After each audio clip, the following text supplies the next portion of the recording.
The illustrious Jabba bids you welcome. I'm going to regret this. I'm Pete Mitchell. He's Peyton Jones. And this is the Church Planter Podcast, brought to you by Church Planter Magazine.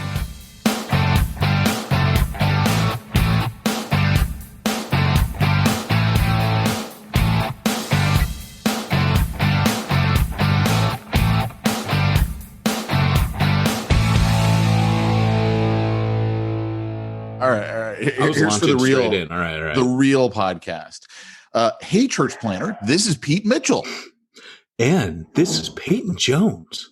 Welcome to the magical journey that you're about to go on called the Church Planter Podcast. Now do Ned Flanders. Oh, ding diddly, ding diddly. Wait, I'm locking up here. I sent it to you last night. Oh, he goes, I remember he breaks his glasses and he has his and then he goes, ding. I can't remember how he starts it off. Me down big time. I know, but once I get it.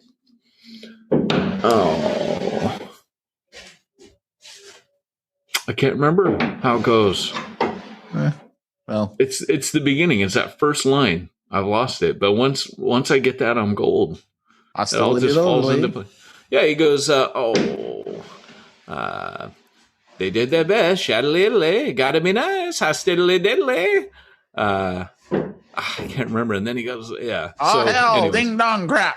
Yeah, but there's something, I'm missing a piece of it, and it's so good. I've had that thing memorized for years. I busted it out to you not long ago. You busted it out on through the word, as you told me. I did. Yeah, I knew I used it somewhere. These things come in handy. Through the word's been fun. I just got off of what we call a sprint, where we were producing mad amounts of content, which I normally produce mad amount of content for them, but I did romance, anger, assurance, and worship. I did these like mini series that are topical. They were fun, man. It sounds like someone's doing some MMA like right behind you. Oh yeah, they're tape and mudding in my house right now, just not in this room, as you can see. So tape and mud's going on. I have no idea what that means, but it sounds really cool. Well, see the screw holes in the drywall behind me? Sure. In the joints? Yeah. They tape it, and then they put plaster over it and mud it so your walls are smooth as a baby's bottom. Interesting. So, yes. We have a plumber coming over today. That's what, our podcast may have hit a new low today. We're going to start talking about my plumber? Taping and mudding on my end and plumbing. So Smack Talk is dead. It is no more. I don't know what else to say. I went shooting last night. I mean, that was fun. Well, what's the plumber coming to do? Maybe we can make fun of it. Dude, our kitchen sink, all of a sudden, we like walk out one day and the counter is soaking wet. Like the bread box, everything soaking wet. So we're like, what's going on? Right. And so normally I blame a kid for that. Yeah. So my kids, they don't wash anything. So I don't know that they would use the sink. And anyway, it's like there's a lot of water under the sink. The faucet itself, it's like leaking out the top. It's fun. It's a good time. I can't blame my 12-year-old for stuff I did anymore. She's old enough now where she can hold her own. No, Dad, you totally did that. I saw you do it. So she's like, Dad was in the library with a candlestick with Colonel Mustard.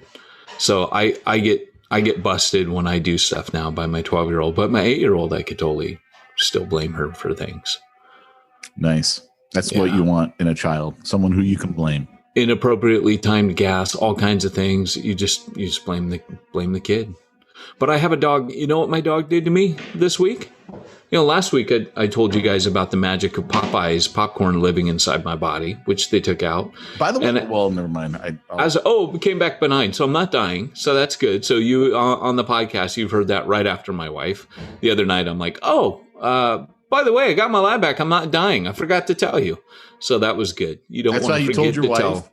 Yeah. You got to, hey, in my house, that's like a common conversation. Like, oh, okay. Like this was my first bout with some benign tumor, but this is old hat in the Jones house. So, but anyways, so as I'm in the surgery with the doctor, I said, hey, is there anything I can't do? Like, can I put, like, I asked the nurse, and I'm like, pull-ups, leg raises. I mean, she goes, oh, no, don't do any of those. And the surgeon looks over and goes, no, you're good. You can do all that. And I said, can I walk and run? Yeah, you're fine. Just, give it a day. Okay. And so anyways, I said, well, what can't I do? Because I'm pretty sure I'm going to do that.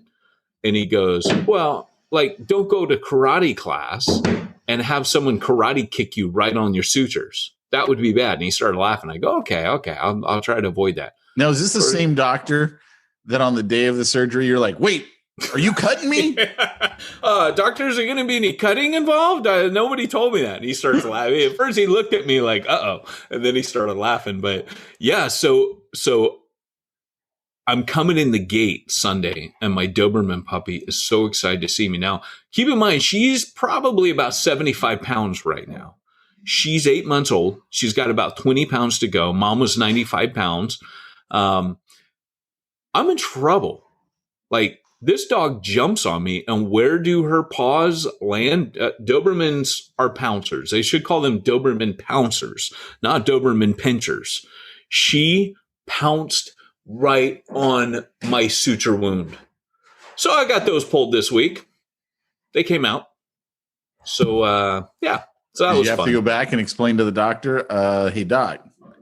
Or did he, like, give you a kit? It was funny because when I went back to the hospital, it was all over. Everybody who encountered me said, so how big is your dog? Like, the lady walking me back from the, like, everybody knew because I sent an email. Like, I don't go to the doctor ever, but the fact you can email your surgeon, because you never be able to call them, but you email them and they get the message pretty quick. Andrea always told me, she goes, oh, if you ever need to get your doctor, just email them. They're really good over at our hospital. And I'm like, oh, okay, cool. So I did. Anyways, he must have told everybody. And the freaking Doberman destroyed my suture work. So it was actually a student's suture work. So I could have blamed the student. They made me pay again. I had to pay my copay again. Ooh, a copay. I know, but it was like $100, dude. Dude, I don't even have copays. I have the full bill, the full Monty. No wonder you're a bit salty over that. Because I was like, I told the lady, I go, but like, couldn't I say, like, if his sutures were in the front with the lady, and I'm just teasing, I go, but couldn't I say, like, really, if he had done his sutures right, like, I wouldn't be here? She just started laughing. Like, and I go, I'm totally teasing. My Doberman, he told me not to do this. But they must get that stuff all the time. If he had sutured me right, wouldn't be here, wouldn't be having this conversation. But I alas, I have too much Bushido that lives within me. Too much Bushido. Honor. Oh my Bushido. Gosh. Yes, I have too much Bushido under my ninja. So, anyways, should we hop into the topic? Since Smack Talk is dead today. I mean, besides sutures getting pulled, I know everybody's like, oh, you're feeling that in your nether regions whenever I say, because if you're like most humans, that's really gross to you. But being a nurse, I don't have a normal filter for this stuff. Okay, sure. I don't. People's gross stuff I like. Like, I was asking you all about your surgery, and I like it. Could you imagine being a nurse or a doctor and, like, being deathly afraid of blood? There's a show about that. Is there really? It's called Doc Martin. It's a really good show. It takes place in Cornwall. It's on Netflix. It's a good show. Yeah. If you ever want to know what it's like to live in a Welsh village, watch that show. I've lived in a Welsh village, and it's not that far off. I'm not kidding you. There's a reason that show is popular in Britain, because it describes a lot of community lives there. So, interesting. Well, dementia creeping in again, Pete. Little exaggerated. That's a word I was looking for. You never know which words the dementia is going to take at any given time. And if you think I'm making fun of dementia patients, I'm not. I actually believe I have it early onset. So since my COVID battle, the old brain has not been what it used to be. Have you seen that movie on Netflix called I Care a Lot? I have seen it. I have not watched it. It's kind of interesting. Jamie and I watched it the other day. Definitely a rated R movie, no doubt. Like, don't watch it in front of the kids. But the whole premise is she's basically, I don't remember what they call him in the movie. When this happened to my buddy's company, it's a receiver, right? They come in and they take over. Except she's not doing it for company. She's doing it for people. So if someone has Alzheimer's, she gets an emergency petition to be their guardian, and then she gets all their assets, control all their assets. Yeah. And she'll sell it all off, and she charges, these absorbent rates. And so they become cash cows for her. It's a movie, right? Yeah, it's a movie. Yeah, my brother was telling me that it was good. Yeah, it's pretty good. But he said the same. He goes, look, it's maybe not be a movie for a pastor. Well, I wouldn't watch it in front of the kids for show. I mean, because let's just say she has a girlfriend. So I wouldn't watch it in front of the kids. But what's kind of interesting is they're constantly getting, and this is what ends up being the problem is they're getting innocent people and saying that they have dementia. So that way they can that happens all the time. Like if they find out, oh, she's got a lot of assets and she's got no kids, she's got no family. And then they get the doctor to say, this is an emergency. She's going downhill fast. She needs someone to take over for her. So they go to the court without the person there for an emergency petition. And I don't know, man. I was just like, I was watching it going, I've seen this happen on the business side. I saw a receiver come in and take over a business. And once they found out how much money was in the accounts, they were like, oh, well, this is going to take us a while, right? Because they're charging their $500 an hour or whatever it is that they charge to like suck it all out. People are evil. Yep. Yeah, I've seen the trailer for that. I have no comment on this. I hope it doesn't happen to me. You'll protect me, right? You see me I'll be the guy that's sitting there with the emergency petition going, oh, yeah, incarcerate him. I want every penny that he made from that podcast. Every penny that he made from that podcast. There you go. All right. Well, hey, let's hop into this week's topic, lest we bore our audience any more than we must. Sometimes we feel duty to entertain you, and sometimes we feel duty to bore you. So it's really raining here. Is it raining down there yet? Not yet. It's teasing a little bit, which tells me it's time to go make a cup of tea. My wife made Welsh cakes for St. David's Day, and that means nothing to any of you. And I pity you. I pity the fools that don't know St. David's Day and Welsh cakes. But this is a Welsh day. If Winnie the Pooh had the blustery day, we have the Welsh day today, Pete. And I'm loving fantastic. That. Go watch Winnie Pooh and the blustery day. That's a little feel good entertainment for you. Curl up with the kids and apologize to them later. You didn't put Iron Man on again. I'm trying to get my daughter to watch that, by the way. Iron Man? I was watching WandaVision. Have you watched WandaVision? It's really good. It is really good. I thought it was stupid. Like the first episode, I was like, But it was stupid, the first episode. And then it was like, you go through all these emotions where you're like, why isn't it Friday yet? I need the next episode. So Liberty's watching me watch WandaVision, which I kind of caught up last week when I was, convalescing. And she's like, Dad, what is this? And I'm like, it's WandaVision. She goes, can I watch it too? What episode you on? And I said, well, I'm up to like 6. She goes, if I catch up to 5, can we watch 6, 7, and 8 together? And I'm like, yeah. Because she's my watch buddy. She's my food buddy and my watch buddy. So I go, well, here's the thing, Lib. There's kind of like 20 movies that have happened to set all this up. I don't know if you and I shouldn't go back and I'll watch it with you. Like Captain America, Iron Man, the Avengers. She goes, nah. Like, come on. Like, this is my chance to go back and have it, because right now we're rewatching all the Star Wars movies. Okay. So, yeah. And by all of them, you mean 4, 5, and 6? By all of them, I mean we get to watch 3 next. And we endured 2, which I have to say something. 1 and 2, for some reason, I went through a slump with those where I was like, it's kind of hard to watch those now.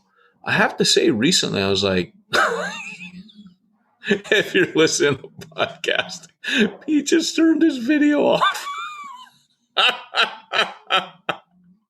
That's the funniest thing you've done in so long. You can't justify those movies. You can't do it. So good. You know, there were things that I noticed this time I never noticed before. There was so much I noticed. But I'll tell you what, and I'm watching it thinking, I'm bringing this up on the podcast with Pete. So I noticed this major plot hole the other day. So ObiWan, they do it like this whole detective mystery in episode 2. He gets that Camino dart that Jango Fett shoots. It takes him to the Kaminoans. They're making the clones. He goes, they made a whole clone army. Then he follows Jango Fett to the Droid Federation factory where they're making all the droids on Geonosis. Why did Obi-Wan not just go, hey, wait a second, Count Dooku hired, because Jango tells him, Count Dooku hired me, or Darth Sidious. Why did he never figure out, wait a second, the same dude was working with both armies. Maybe it's the same guy creating this war. Like, right? Jango Fett was the connector between both armies. I have no idea what movie you're talking about, so I'm just listening. It has been wiped from Pete's collective conscious as a self-defense mechanism. This is what happens, people. This is known as dissociative disorder, where the brain actually compartmentalizes great trauma. Pete, having been traumatized by the prequels, is no longer able to hear what I'm saying. He may recognize episode 3. Let's try an experiment. Hey, so Pete, you know that I'm not kidding. We're about ready to get blown away. I feel Pete, like I'm in Oklahoma right now. This is like real rain. Okay, folks, obviously he's not ready for this step. So yeah, episode 4, we're going to watch that soon. Here we go. Great Scott, it's time for this week's topic. Yeah, hey, let's get down to the nitty gritty. I forgot. There you go. I didn't know you were setting that up for me. I almost dropped the ball there. I don't know. So we're just off our game today. Do you think it's the weather? Do you think it's like Superman when he's cut off from the solar energy of the sun? Normally Wednesday is a shoulder day for me. Today it was back day, so I'm just all thrown off. I'm all off kilter. Every day for me since my surgery has been butt day. I've been putting a lot of pressure on my butt, just sitting on it. You need to bring your dog on camera sometime. I want to see just how big your dog She's pretty big, dude. She's big enough now where the UPS guys, and I'm sure you know this well, they will not come into my yard anymore. With Roxy, they're like, in fact, the other day, my other dog is so old. I'm pulling up to my drive, and this guy that walks his dog past my house all the time pulls up, and he was walking past, and he's looking through the gate, and we had the dog in the car with us, so he took her to dog obedience school. When I pull up, I'm like, hey, is everything okay? He's looking through the gate, and he goes, yeah. I was just checking your little dog was still alive, because Roxy's like all crashed out. She's 13 now. He goes, yeah, she's breathing. He like keeps walking. And I'm like, thanks, dude. So anyways, our topic today. Yeah, go on. Sorry. No. It is going to be more smack. Doesn't matter. Yeah. So our topic today, everybody, is who do you pay in a church plant? At what point? And who do you pay first? This is a question from Matthew Hawk Eldridge, who, raised this. And this is actually a very practical, very good question. I don't know how long we'll spend on it, but I literally just got off recording another podcast. My other podcast with my wife and Barry Waters is called Ministry Ninja. And during that, I did not know that we were going to hit this topic today, but I made a point. We're going through Reaching the Unreached chapter by chapter. We're not reading it, but we're just discussing and unpacking the things in it. We were talking about how to reach the needs of your community. And the first thing that I mentioned on that podcast was I just said, our church never existed to pay me a salary.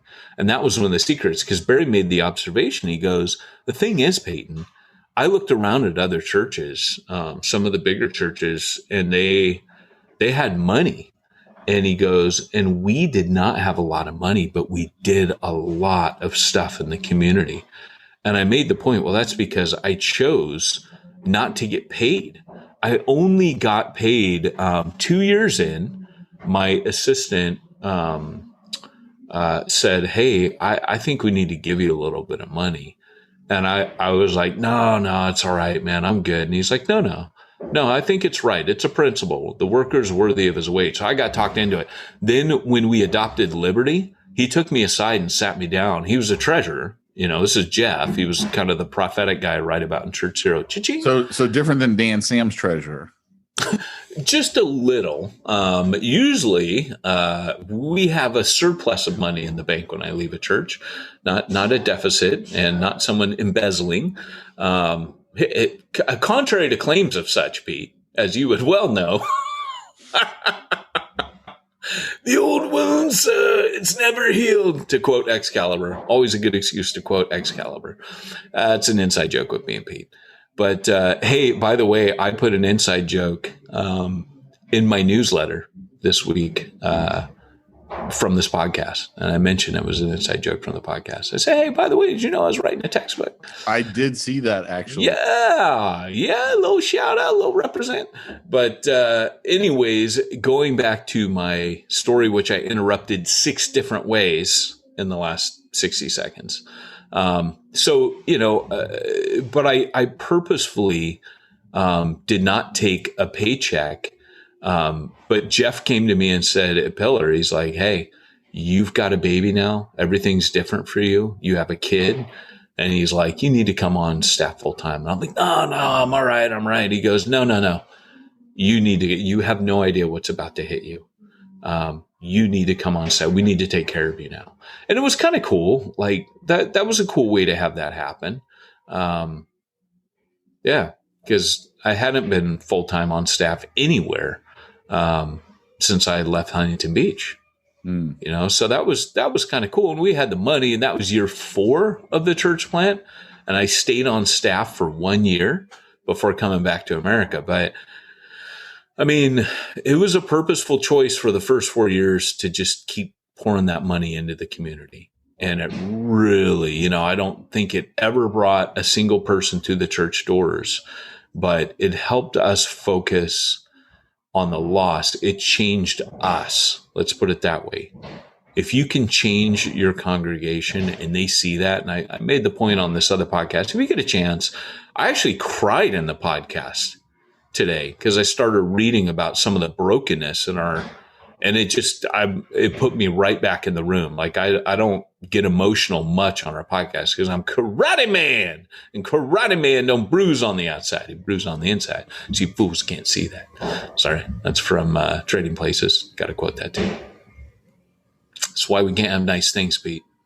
But anyways, once you see that stuff, it's kind of like William Booth, where he's like, hey, wherever there's prostitutes on the street, I'll fight. Wherever there's this. So going back to this whole question of who do you pay, and who's the priority and when does it happen? It's a tough question because for me, mission mandates everything. It gets a bit like Schindler's List, where for Schindler, he's like this car, these cufflinks. I remember when you were the treasurer, Pete, I remember getting money from outside sources and telling you, well, I'll go up in my pay now. That's cool. But I kept it at a very minimal paycheck for the whole time I was at Refuge Long Beach. I was at Refuge Long Beach for 4 years. And again, keeping in that same pattern, it was the last year, it was after year 3 that outside funding came in, and I upped my, I did 2 things. I upped my paycheck, and I also brought on Chris Langham part-time. And I think mission has to mandate everything. The question you have to ask is the mission going to be served, or am I going to serve me? Right. And those are 2 different things. There's nothing wrong with you being paid or served. Paul was an advocate for Timothy to receive a full wage in Ephesus. He was an advocate for that. But when Paul was out, that was in a mission hub that had the money to do that. Paul had been there for 3.5 years. He had trained up multiple people. It was a mission sending hub. And Paul's like, hey, if you're going to be there, Timothy, the worker is worthy of his wage. Don't muzzle the ox while he's treading the grain. You're worthy of double honor. Everyone should see that. And so there's nothing wrong with being paid, but it's all on timing. But when Paul went out, he didn't pay himself. He worked with his hands. And that's because mission always mandated the answer to that question. And being that, hey, you and I have run the Bible program, I know you have thoughts about this. Well, it's not even that I have thoughts about it. I think kind of what it comes down to at the core, because we're talking to church planners, so many people, and I'm not saying that this is, you church planner, if you're listening, right? But so many people, they have this vision in their head of, I'm trying to start a church. And I'm trying to plan a church, right? And we're the Church Planner podcast. We had Church Planner magazine. So I get that. But in a way, that can be a different goal than I'm trying to reach the lost in my community. And there's a lot of people, without a doubt, there's a lot of people who are like, well, I can't get hired on at a church. Or, all I am is a youth pastor. I was a youth pastor, and, I'm better than the main pastor. I mean, I'm much better. So I can't get his job. I'm just going to go start my own church, and we'll see who comes with me. And I mean, so then you're looking at it as a job. You're looking at it as, I have to do this for income. I have to make income. I have to get people to come. I have to get people to tithe. And that's a different goal than I just need to reach the community with the gospel. Like, it's a completely different goal. Yeah. So, I mean, it's one of the reasons that I'm such a big fan of BIVO and pastors that are BIVO, and not saying that you have to be, right? Because there's a time and place. God calls, I believe, full-time pastors and BIVO pastors. But I really like the BIVO pastor because he's freed up from that and he can focus. Yeah. I remember hearing Rick Warren after he paid back all the money that his church had ever paid him over the years. And I remember hearing that he had commented one time that he felt almost like liberated because he didn't have to participate in any of the church politics because it didn't matter to him. He's just like, I don't get my money from the church. So that's so true, dude. I remember saying to the amount of stuff that it dealt with as far as criticism. Like when people are like, well, I think you should, and I just turn around and tell them, I don't work for you. And they'd be like, and I'm like, church doesn't pay me.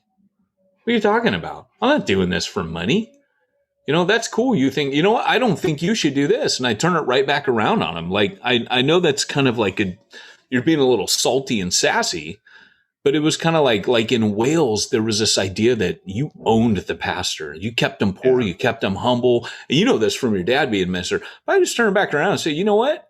I don't think you should wear blue. I don't think you should wear a tie like that with, I just turn it right and they'd start laughing because I'd kind of smile when I'm saying it. There's a lot of stuff I think you should change as well. Hey, why don't I come to work and follow you? But I'm like, wait, here's the thing, man. I'm volunteering here. And anytime you want to jump in and do stuff too on your own free time, you're more than willing. And that usually shut people up. You know what I'm saying? Because all of a sudden they realize, whoa, I don't own. And I always tell planners this, when people pay you, they own a piece of you. Mm-hmm. They do. They own a piece of you. And the more they pay you, the more percentage of you they own. Right? That's not a bad thing. I've definitely heard stories of pastors of churches where the pastor can't do what he wants to do because the main tither in the church is like, oh no, you do that, I stop giving. And it's like, they almost see it as like, now you're my employee. You work for me. I remember you coming to us at a certain point going, I don't know how money comes into this church. It doesn't make sense. Let's just be clear here. I was treasurer for 6 months, and those were the worst 6 months of my life. You're like, I don't know. It's like the loaves and the fishes. I don't know where this money, man. I don't know how we're keeping afloat, because we would pour money out. We ran these barbecues. Like even now, like I think back to the bill of those barbecues. That was insane. Was it? Yeah. Yeah. And that church, after I left, they got into a bit of trouble, but it not trouble, like bad trouble, good trouble, like where they kept pouring into the community. But the problem was they weren't seeing money coming in, and they went out and told people. The couple guys in the church got on the mission, the fundraising thing, went out and talked to some people who had deep pockets and said, hey, this is what we're doing. Boom, money flooded in. Wow. But it was funny because even now there's a group of people over in the same park that they didn't want to be a part of the merger. And this is amicable, by the way. But they're over there going, no, don't call it a church plant. It's a mission. And we're going to keep running this mission. They never made the jump, simply because to them, it's all about, the mission. I think if you leave a church or you plant a church and years after you leave, it's still about the mission. Right? I mean, that was the DNA. That was the right DNA. It's humbling. It's amazing. And people who came and like never did anything but warmed a pew on a Sunday morning, that they're now the ones carrying the thing forward. There's no visible, it's like what happened up in Antioch. Like who knows what could happen in these, but you know what I'm saying? Like they're just doing it and there's no visible leadership. There's just a bunch of believers running mission. And that can have its own problems, don't get me wrong, but it's kind of satisfying. Sure. So who's the first person? This is really interesting. I'm going to get really practical. I was just chatting with Charlie last week, who he and I were chatting. Marquez, yeah. What? How's everyone's Charlie doing? Good, really good. Every once in a while, I have to retouch that hair. I have to just reach out and borrow my strength from it. It's like a Samson's strength from a distance. He literally has the perfect hair. It's amazing. When Charlie dies, they should study his hair for science. It was beautiful hair. It really was. There were times he was preaching, I just look at his hair. Too far? So anyways, going back, I was chatting with Charlie, and Charlie and I were an amazing combination in ministry. There was just something, and he was pointing out, he just goes, I don't think I realized. And it was funny because I've always been fortunate to have people, like whether they're prophetic or Charlie was a teacher, but he was kind of we were talking about this last week, that Charlie had more apostle in him developing than what I think he recognized. And I kind of threw it out there one day, I think you might have more apostle in you than you realize. But anyways, we were just chatting it through because Charlie had a really good job. He ran a plant. He was like he was one of the big bosses at this engineering facility. He was doing well. And I came back and was a missionary, and we had talked about, should we give you something? And Charlie was cool. He was like, no, man, look, whatever percentage that I take from you. And he's like, we're not giving you a bunch. So no, I'm not going to take that. And then, I had just gotten off the mission field. So in Refuge Long Beach, I took a few thousand early on. But Charlie kind of was willing to make that sacrifice so that I could stay in the game. And I was still part-time. I had other jobs. I always had to work another job. But Charlie was good to me in that way. It couldn't have been easy that we both planted it.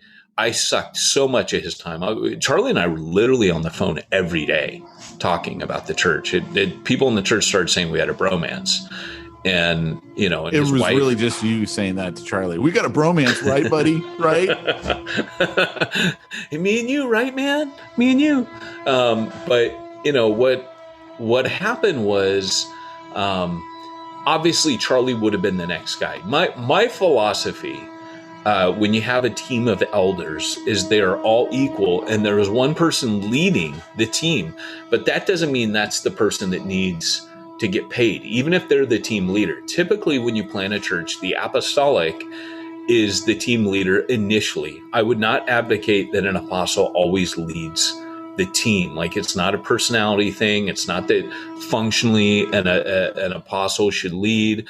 Think of it. Paul planted churches and then relinquished leadership to other roles. And we don't know what roles the team leader would be. But when Paul was there, he was clearly the team leader with that team of elders. And then as he handed them off, he would come back and he would be in a servant role to those churches. It wasn't like, hey, the apostle's in town, get the bishop chair out, you know, and he'd preside over, you know, all these elders. I was the, you know, same with me. Like, I'd come back, people didn't know who I was. We talked about that last week.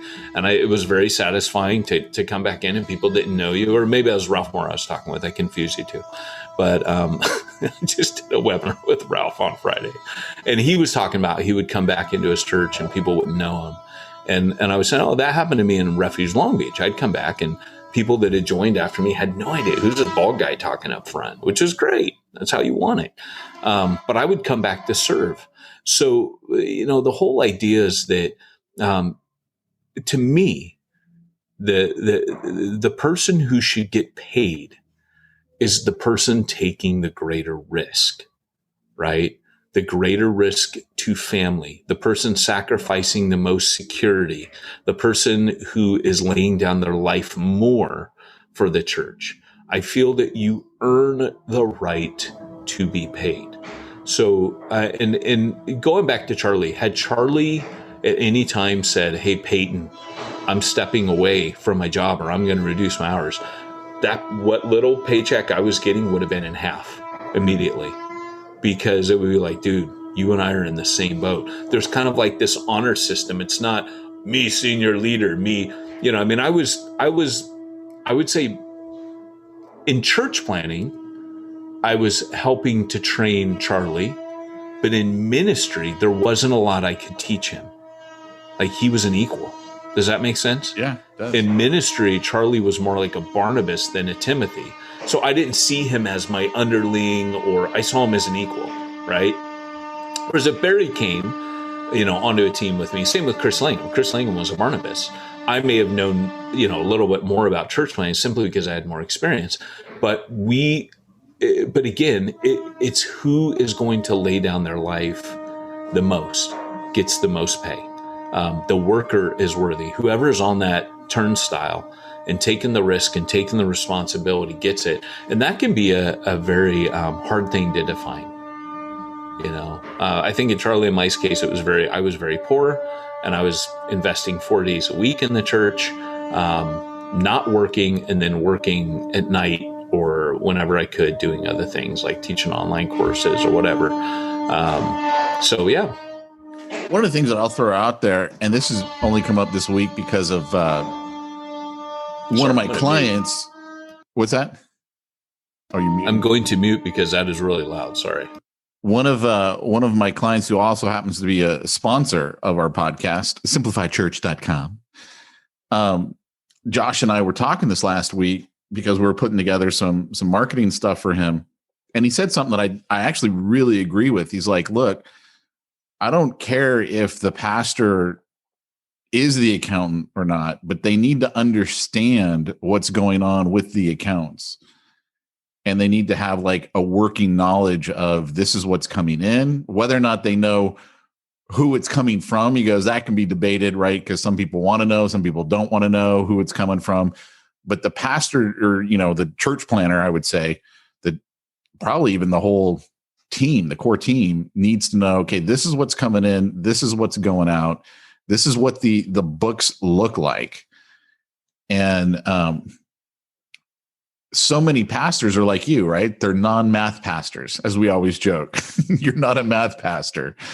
And it's like, yeah, but you have to know what's going on because of situations like what Dan Sams ran into with his treasurer. I remember when he was telling me about it. This was a while ago, and he posted about it recently on Facebook. So it's not like, he's keeping anything hush hush or anything. But their treasurer, who was a financial planner, was doing all kinds of illegal stuff, embezzling from the church, embezzling from their clients. I mean, when he told me what he did, and me having been a financial planner, I'm like, oh, he knew what he was doing was illegal. Like, that's not even on the line. That's like well over the line. And I have no idea if Dan was apprised of the books regularly. I don't know if he actually, saw the bank statements and said, oh yeah, bank statements match up here with what your accounting's telling me. But I think that's an important piece, that if you're actually running a church, you need to actually know what's the finances of your church. I mean, how can you pay people if you don't know what the finances are? I agree.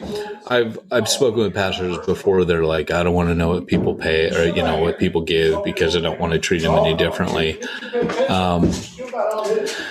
I get the sentiment, but I actually disagree. And I know Rick Warren was one of the guys that we talked to who said, I don't agree with that. I think you should know. And I think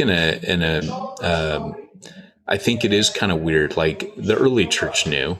They knew that this rich guy gives this. I mean, Paul knew that Priscilla and Aquila. It was also very public when they gave. I mean, if you think about the whole story of the lady with the 2 mites, everyone knew what everyone was given. Yeah, and like Priscilla and Aquila, it says they came and laid it at the apostles' feet. It was very public. And, the thing for me is, I think it means a lot. Like when somebody...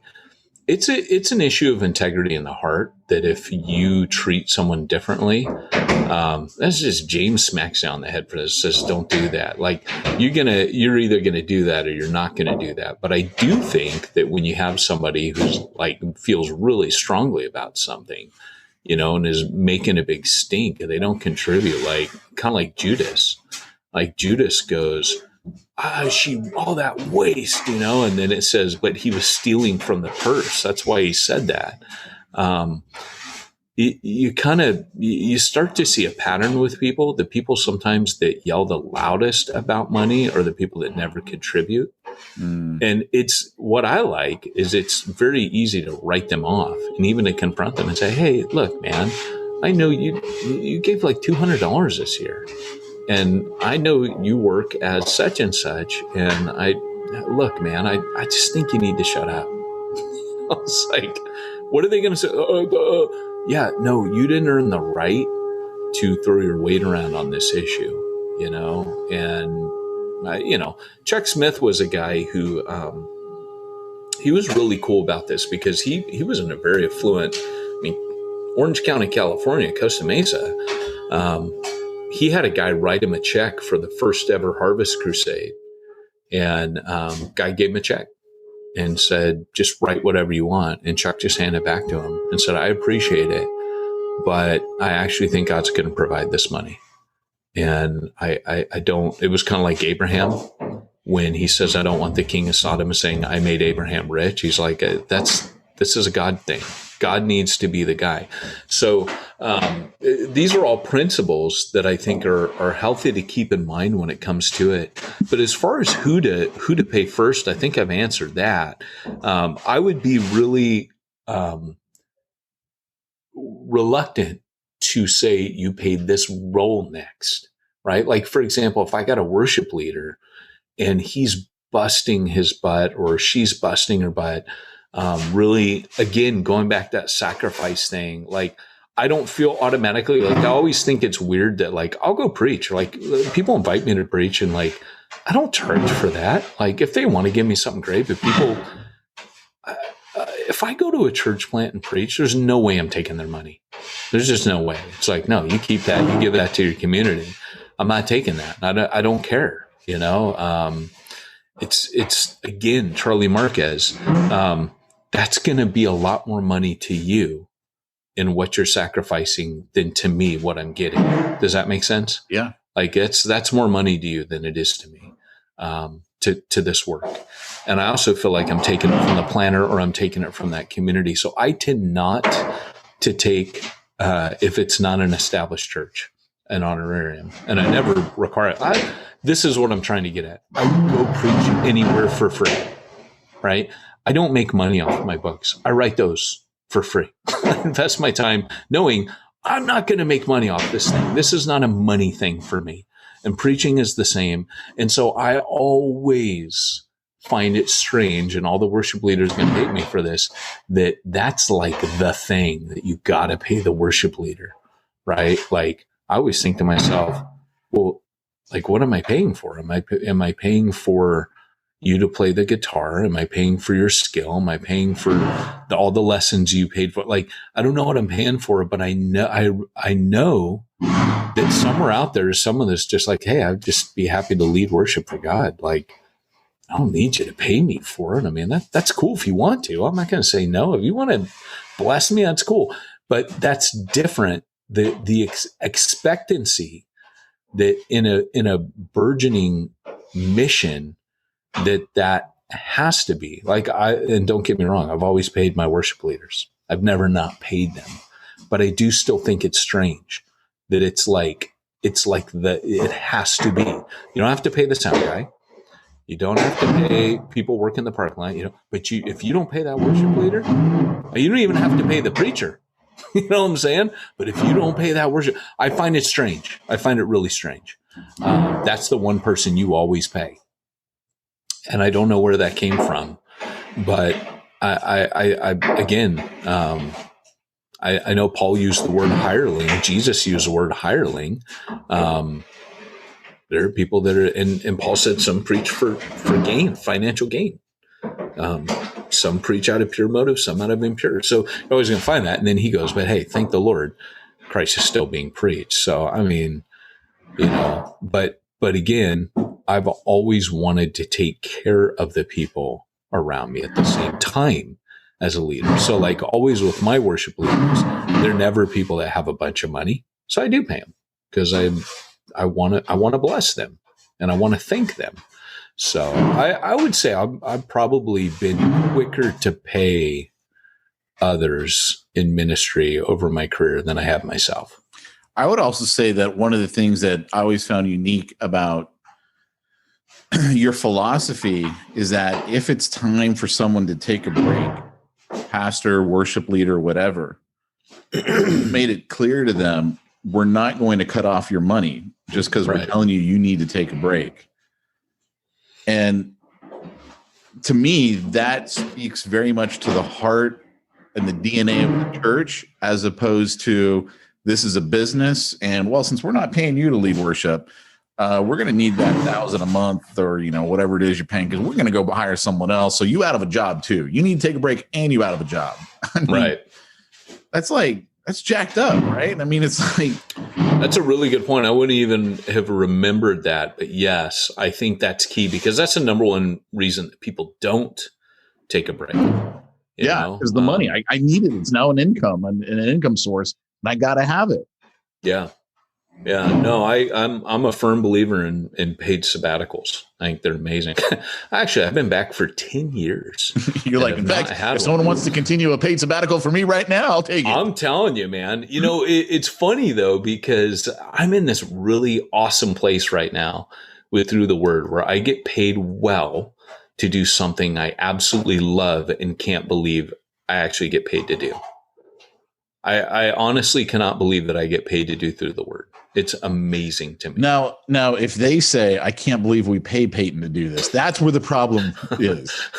It will not shock any of you to know that I get the most complaints.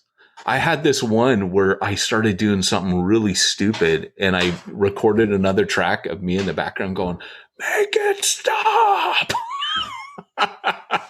Because I start doing something like I get caught in this feedback loop of saying something that I'm just having fun with the passage or whatever. But but someone wrote in and I guess the sound engineer had gotten the balance wrong. He upped the sound because he couldn't understand why it was in the background. So he made it really loud. And she said it came on really loud. I'm like, oh, I got to talk to the sound engineer. They mixed that wrong. They didn't get the joke.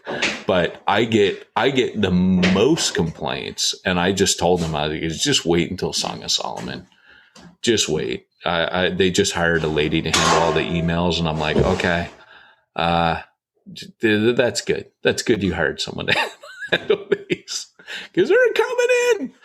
That's so funny. You get hate mail too. That makes me feel like we're brothers. I get the most, and it's funny because a lot of these people have been listening to Chris Lingham for years, and then here's this Johnny on the spot, Peyton Jones, and probably really, if you get down to it, it's like the next pastor. My greatest sin is not being Chris.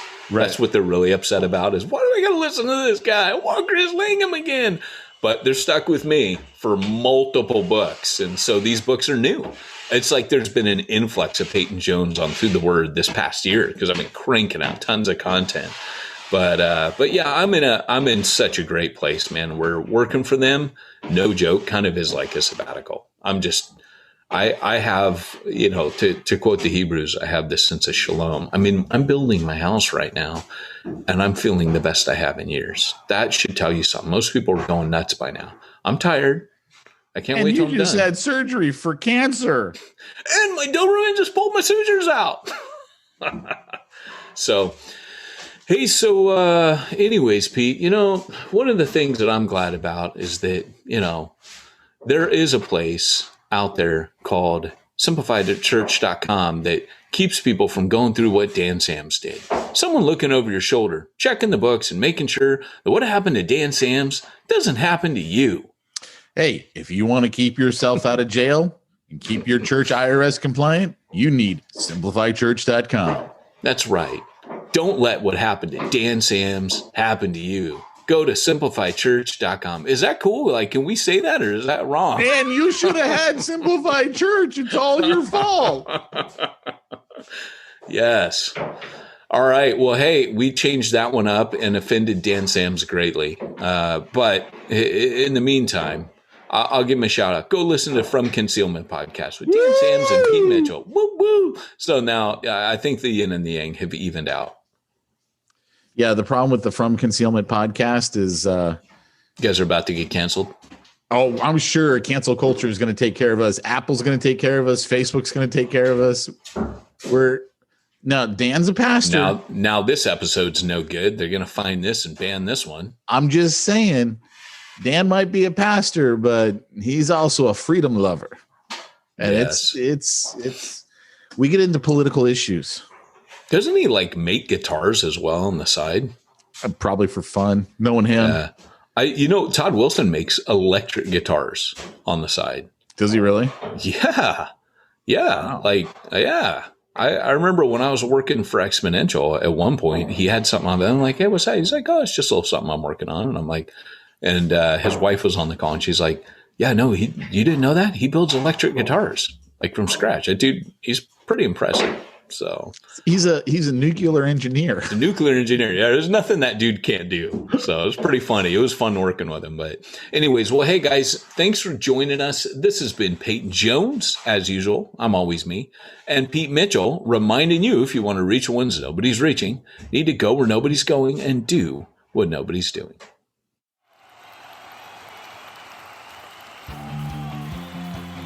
Thanks for joining us for another weekly episode of the Church Planter Podcast with Pete Mitchell and Peyton Jones.